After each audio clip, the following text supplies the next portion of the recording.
अगस्त 1947 को लाल किले की प्राचीर से जवाहरलाल नेहरू जी ने जो भाषण दिया था, उसी भाषण की गलती के कारण इस देश की अर्थव्यवस्था बिगड़ी है। नमस्कार, आप देख रहे हैं गरिमा टाइम्स। मैं हूं आरती जांगड़ा। भारत में महंगाई लगातार आसमान छू रही है। रोजमर्रा की चीजें, दाल, तेल, सब्जी की कीमतें लगातार बढ़ रही हैं।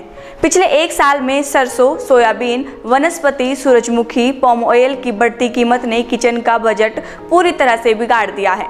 उपभोक्ता मंत्रालय के आंकड़ों के अनुसार सरसों का तेल 122 रुपये 12 पैसे से बढ़कर 172 रुपये 72 पैसे हो गया। वनस्पति 87 रुपये 34 पैसे से बढ़कर 133 रुपये 37 पैसे हो गया।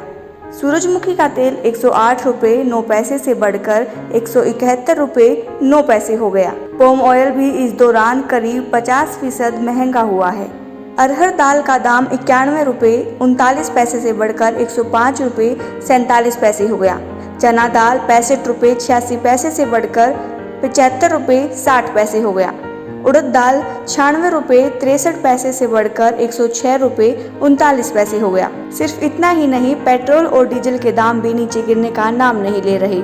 देश के कई राज्यों में पेट्रोल की कीमत 100 रुपये प्रति लीटर का आंकड़ा पार कर चुकी है। हाल ही में मध्य प्रदेश के चिकित्सा शिक्षा मंत्री विश्वास सारंग ने कहा कि अगर देश के पहले प्रधानमंत्री और उनकी पार्टी ने अर्थव्यवस्था को अच्छी स्थिति में छोड़ा होता तो आज महंगाई की समस्या इतनी नहीं होती। महंगाई बढ़ने का सारा श्रेय नेहरू परिवार को जाता है। उन्होंने कहा, अर्थव्यवस्था की नींव 1-2 दिन में नहीं रखी जाती। 15 अगस्त 1947 को लाल किले के प्राचीर से जवाहरलाल नेहरू ने जो भाषण दिया, उन्हीं गलतियों की वजह से आज अर्थव्यवस्था डगमगा चुकी है। सही मायने में कांग्रेस यदि महंगाई और इस देश की अर्थव्यवस्था को लेकर विरोध प्रदर्शन करना ही चाहती है तो उन्हें 10 जनपद के बाहर करना चाहिए, क्योंकि इस देश की आज़ादी के बाद अर्थव्यवस्था को कुठाराघात करके महंगाई बढ़ाने का श्रेय किसी को जाता है तो वो नेहरू परिवार को जाता है। महंगाई 1-2 दिन में नहीं बढ़ती, अर्थव्यवस्थाओं की नींव 1-2 दिन में नहीं रखी जाती।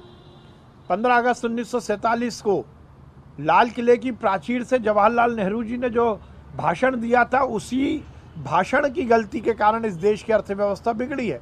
हमारी सरकार ने, नरेंद्र मोदी जी ने तो पिछले 6-7 सालों में इस देश की अर्थव्यवस्था को सुदृढ़ किया है। इस देश की अर्थव्यवस्था में जनधन योजना के माध्यम से गरीब जनता का समावेश किया है। पहले नेहरू परिवार के कारण और कांग्रेस के कारण इस देश की अर्थव्यवस्था चंद उद्योगपतियों के तक सीमित थी। टाटा, अंबानी जैसे लोग ही